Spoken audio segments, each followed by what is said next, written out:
नमस्कार, मी राहुल कुलकर्णी. मुठा नदीच्या शेजारी उभा आहे हा भिडे पूल.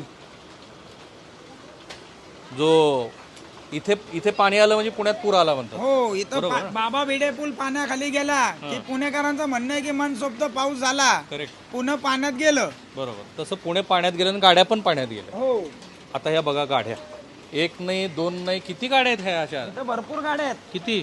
इथं पार्किंग केलेल्या गाड्या आहेत, कोण वर राहतं त्यांनी लावलेल्या आहेत. रस्त्याला ट्रॅफिकचा अडथळा होऊ नये म्हणून आम्ही लोक काय करतो, नदी पात्रात गाड्या वाहन पार्किंग करतो.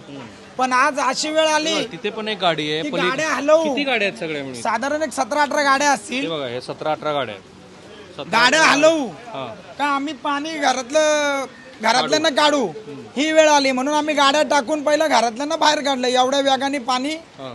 वाढत होतो. आता या गाडीचे मालक कोण आहेत? मालक आता आहे आपल्याकडे लिहिलेलं सगळं, ज्यांचे जे तुम्हीच ओनर आहेत आहेत. हो, ज्यांनी कामाला सोडलेले काय कायच्या गाड्या आहेत, काय काय आपल्या गाड्या आहेत, भावाच्या आहेत, बाजूवाल्यांच्या आहेत, बाजूला जे वस्तीत राहणार आहेत, बाजूची जी घरं आहेत त्यांनी लावलेल्या गाड्या आहेत.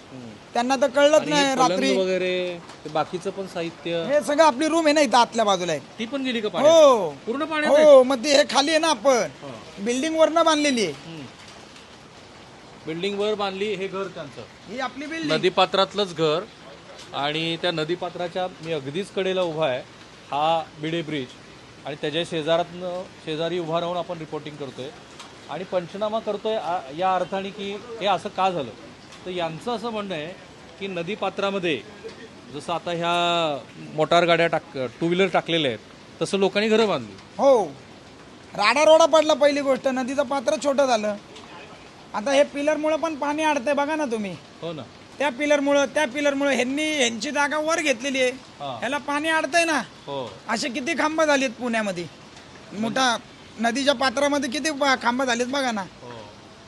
पायाभूत सुविधांची जी कामं सुरू आहेत ना, त्यामुळं पुण्यात बऱ्यापैकी इन्फ्रास्ट्रक्चरची कामं सुरू असल्यामुळं गाळ, काडी कचरा, राडारोडा आणि मग अनएक्सपेक्टेड पाऊस असा झाला. पण हे नदीत बुडालेल्या टू व्हीलर, पहिल्यांदा एवढा गाळ बघतोय आम्ही. एवढा गाळ पहिल्यांदा बघतायत म्हणे ते.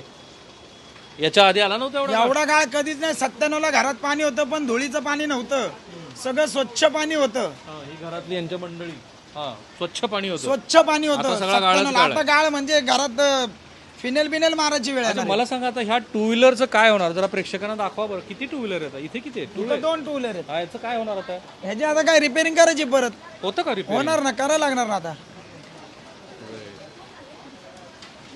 ही अशी पहिल्यांदा तुम्ही रिपोर्टिंग बघत असाल की जो पुण्यात इथे भिडे पुलाला पाणी आलं की मनसोक्त पाऊस झाला असं जे पुणेकर म्हणतात, तसं आज झालंय की भिडे पुलाला इतका पाऊस आलाय, इतकं पाणी आलंय पुराचं. ते दाखवा एकदा आपल्या प्रेक्षकांना की आता मनसोक्त पाऊस सोडून पाऊस थांबवा आणि पुरापासून आम्हाला वाचवा असं म्हणायची लोकांना वेळ आली. कारण पुढचे 4 तास पुण्यात पुन्हा रेड अलर्ट आहे आणि लोक पूर बघण्यासाठी पण येतच आहेत मोठ्या उत्सुकतेनं. हे 2 रूप आहेत.